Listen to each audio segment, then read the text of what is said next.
شروع اللہ کے نام سے جو بڑا مہربان نہایت رحم والا ہے۔ سچ مچ ہونے والی، وہ سچ مچ ہونے والی کیا ہے؟ اور تم کو کیا معلوم ہے کہ وہ سچ مچ ہونے والی کیا ہے؟ وہی کھڑکھڑانے والی جس کو سمود اور عاد دونوں نے جھٹلایا، سو سمود تو کڑک سے ہلاک کر دیے گئے، رہے عاد ان کا نہایت تیز آندھی سے ستیہ ناش کر دیا گیا۔ خدا نے اس کو 7 رات اور 8 دن ان پر چلائے رکھا، تو اے مخاطب تو لوگوں کو اس میں اس طرح ڈھے اور مرے پڑے دیکھے جیسے کھجوروں کے کھوکھلے تنے، بھلا تو ان میں سے کسی کو بھی باقی دیکھتا ہے؟ اور فرعون اور جو لوگ اس سے پہلے تھے اور وہ جو الٹی بستیوں میں رہتے تھے سب گناہ کے کام کرتے تھے، انہوں نے اپنے پروردگار کے پیغمبر کی نافرمانی کی تو خدا نے بھی ان کو بڑا سخت پکڑا۔ جب پانی طغیانی پر آیا تو ہم نے تم لوگوں کو کشتی میں سوار کر لیا تاکہ اس کو تمہارے لیے یادگار بنائیں اور یاد رکھنے والے کان اسے یاد رکھیں۔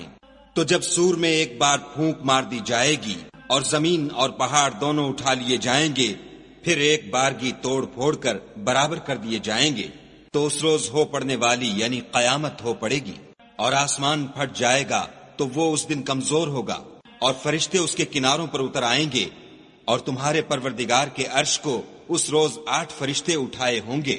اس روز تم سب لوگوں کے سامنے پیش کیے جاؤ گے اور تمہاری کوئی پوشیدہ بات چھپی نہ رہے گی۔ تو جس کا اعمال نامہ اس کے داہنے ہاتھ میں دیا جائے گا وہ دوسروں سے کہے گا کہ لیجئے میرا نامہ اعمال پڑھیے، مجھے یقین تھا کہ مجھ کو میرا حساب کتاب ضرور ملے گا۔ پس وہ شخص من مانے عیش میں ہوگا، یعنی اونچے اونچے محلوں کے باغ میں جن کے میوے جھکے ہوئے ہوں گے۔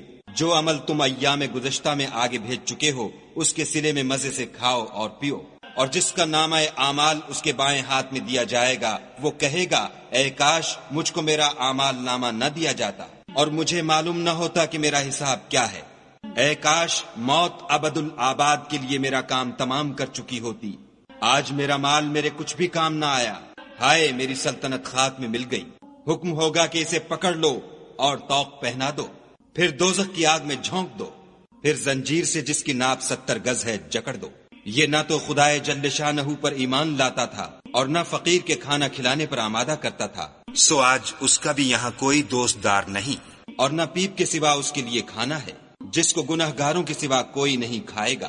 تو ہم کو ان چیزوں کی قسم جو تم کو نظر آتی ہیں اور ان کی جو نظر نہیں آتی کہ یہ قرآن فرشتہ عالی مقام کی زبان کا پیغام ہے، اور یہ کسی شاعر کا کلام نہیں مگر تم لوگ بہت ہی کم ایمان لاتے ہو، اور نہ کسی کاہن کے مزخرفات ہیں لیکن تم لوگ بہت ہی کم فکر کرتے ہو۔ یہ تو پروردگار عالم کا اتارا ہوا ہے۔ اگر یہ پیغمبر ہماری نسبت کوئی بات جھوٹ بنا لاتے تو ہم ان کا داہنا ہاتھ پکڑ لیتے، پھر ان کی رگے گردن کاٹ ڈالتے، پھر تم میں سے کوئی ہمیں اس سے روکنے والا نہ ہوتا۔